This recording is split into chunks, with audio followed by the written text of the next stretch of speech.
कराची शहर है तो खासा जदीद और अमीर तरीन शहर, लेकिन इसके बावजूद यहाँ की छोटी आबादियाँ और कच्चे इलाकों में गुर्बत हर घर में हर फर्द के साथ धमा चौकड़ी करती हुई दिखाई देती है। इस वक्त मैं आपको रंगी टाउन के एक और घराने में लिए चला जा रहा हूँ, जहाँ बहुत छोटे छोटे नन्हे मजदूर कारीगर जरी का काम करते हैं, दिन रात मेहनत करते हैं, कई कई घंटे सो नहीं पाते, स्कूल नहीं जाते, लेकिन इसके बावजूद गुर्बत को अपने आंगन से दूर नहीं हटा पाए।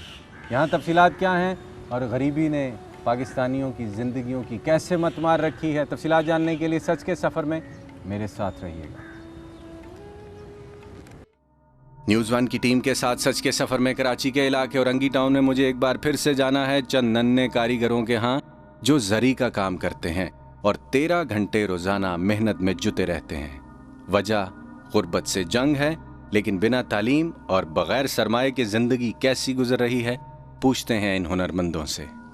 मियाँ साहब करते थे पहले कंडक्टरी, अब उनकी बीमारी की वजह से कंडक्टरी कर नहीं सकते, तो जैसे कि कंपनी में कभी मिलता है, गाड़ी ले जाते हैं तो 100-150 मिल जाता है रोज़ के, बस यही काम करते हैं। 150 रुपया रोज़ की आमदन है।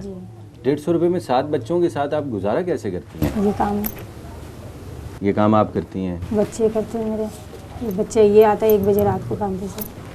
ये भी यही काम करता है? हाँ। बच्चे को स्कूल गए हैं आपके? जाते थे, लेकिन जब अच्छा नौकरी था जब जाते थे, अब अच्छा नौकरी नहीं है, अब सब छोड़ दिया। आपके साथ के साथ बच्चे स्कूल नहीं जाते और सारे जरी का काम करते हैं? जी। कितना पैसा कमाते हैं आप सारा ख़ानदान मिलके?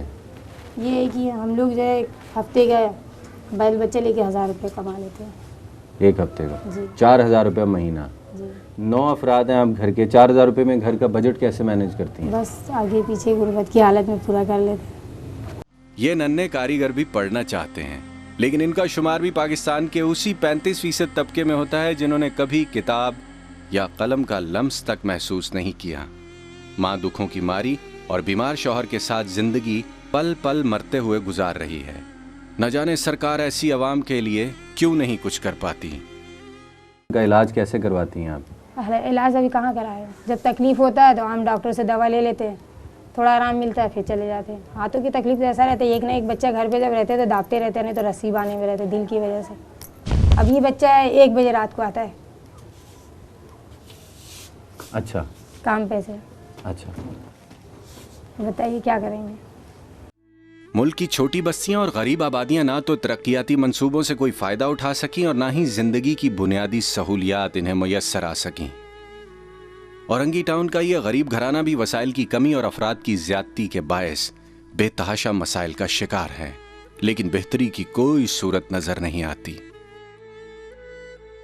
जिससे भी ये क्या है, कोई पूरा करते ही नहीं। बेनज़ीर स्कीम आई थी तो उसमें भी हमने फॉर्म भरे थे, लेकिन लोगों को मिला, मुझे 1 रुपया नहीं मिला। क्यों बहन? पता ही नहीं। आपके मोहल्ले में किसी को मिला? हाँ, मोहल्ले में तो सब कहते कि मेरा आया है, वो कहते मेरा आया, मतलब मेरा तो आज तक नहीं आया। कामदार लिबास तैयार करने वाला ये घराना दिन रात मेहनत करता है ताकि जीने का कुछ सामान पैदा किया जा सके, लेकिन गुर्बत ऐसे जड़ों में बैठ गई है कि मासूम बच्चे ज़रा ज़रा सी बात पर छलक जाते हैं। जब मैंने हालात पूछे तो शाहीन की छोटी बेटी अनीता ने भी ऐसा ही किया। क्या अब्बू को क्या प्रॉब्लम है? अब्बू के हाथ में दर्द रहता है। कौन से हाथ में? सीधे हाथ में। क्या बताते हैं डॉक्टर्स, क्या हुआ? डॉक्टर सूरा खा के छोड़ देते अब्बू को।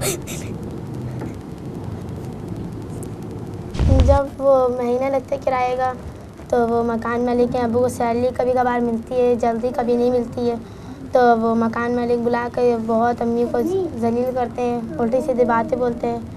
क्या कहते हैं? बोलते हैं कि क्या उसका किराया कभी तुमने टाइम से नहीं दिया, कभी तुमने किराए को हमेशा तुमने देर किया है। जैसे पैसे होते हैं अब्बू के पास, अब्बू वैसे ही पहुँचा देते हैं। अगर अब्बू के पास 500 रुपये होते हैं, अब्बू 500 रुपये देते हैं, 200 होते हैं, जितना होता है अब्बू दे देते हैं। तो वो किराया मालिक मकान इतना अम्मी अब्बू दोनों को झाड़ता है।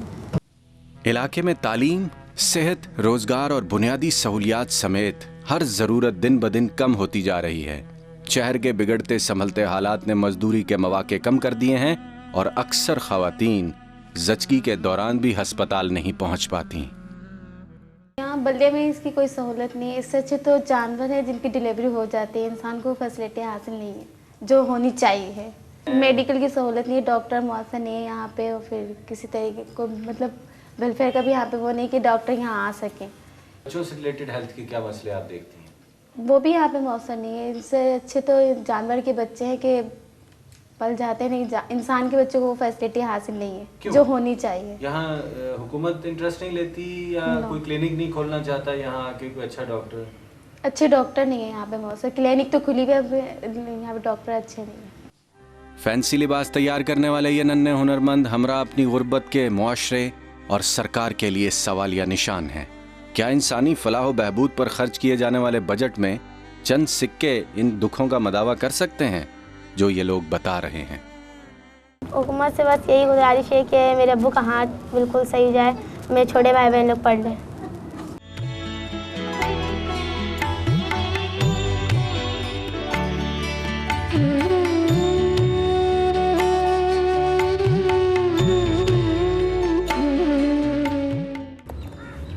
आज सच के सफ़र में हमने 2 रेप केसेस और गुर्बत में धंसे हुए 2 इंतहाई गरीब ख़ानदानों का जायज़ा लिया। लेकिन कहने वाली बात यह है, जो मैं अक्सर प्रोग्राम्स में कहता हूँ कि इन तमाम मामलात को रिपोर्ट कर देने से, इन तमाम वाक़यात को टेलीविज़न स्क्रीन पर हाईलाइट कर देने से क्या पाकिस्तान के गरीब आवाम की तकदीर बदल जाएगी?